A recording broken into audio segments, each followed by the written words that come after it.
This is my favourite place in London because it's the only quiet spot for miles around. Like many people, I spend most of my day rushing around, answering the phone, responding to emails, attending meeting after meeting. I never seem to stop doing things. I'm tired of constantly being busy. So, whenever I can, I grab a book, find a quiet spot, and relax. But then, after a while, I get bored. My mind starts wandering and I zone out.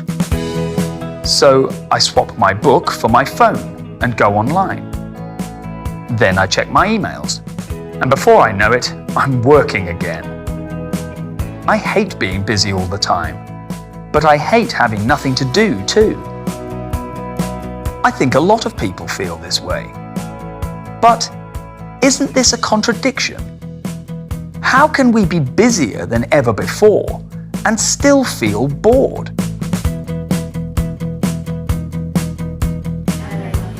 The first answer is that while we may all feel a lot busier, statistics show that we actually work a lot less than we used to.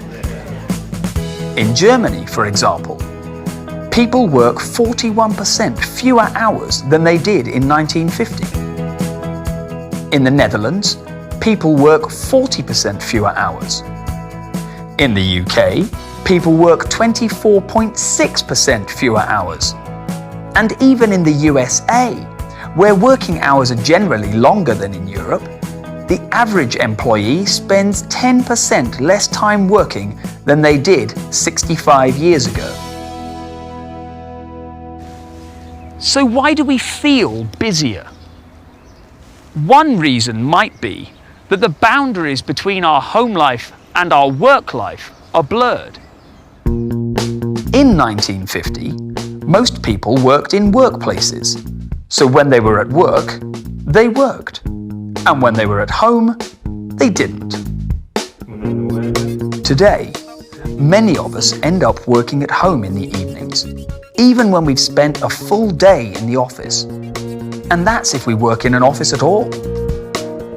Technology means that more and more of us can work from home. So when we're at work, we're at home. And when we're at home, we're at work.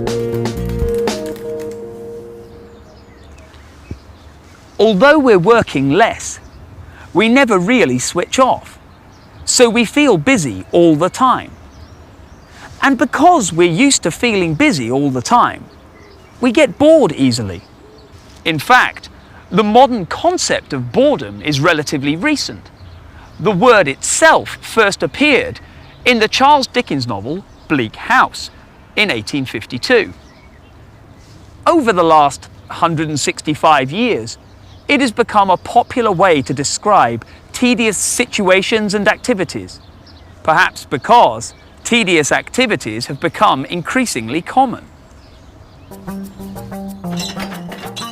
Before the 19th century, most people's jobs were physically demanding. However, the Industrial Revolution created factories and production lines. These production line jobs were usually very, very repetitive, and as a result, boring. As the world industrialized throughout the 20th century, they became much more common. And by 1950, a lot of people were doing jobs that required little more than simple, repetitive actions. As a result, boredom became a very common problem.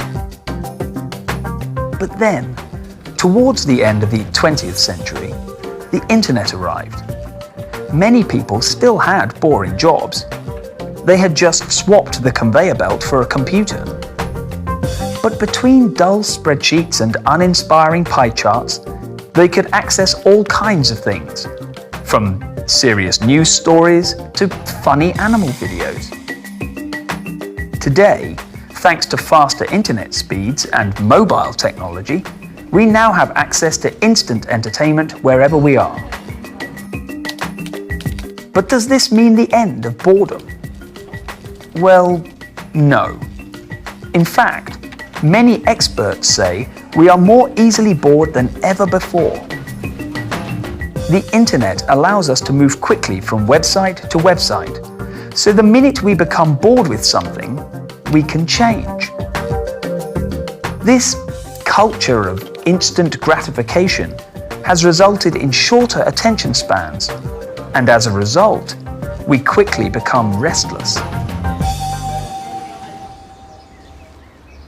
Today, most of us work fewer hours and have more fun things to occupy our time.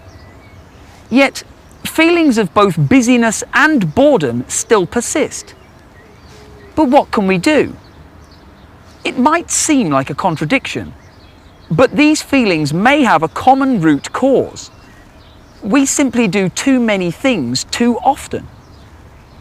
Perhaps we need to forget about doing lots of things at once and focus on one thing, like a book,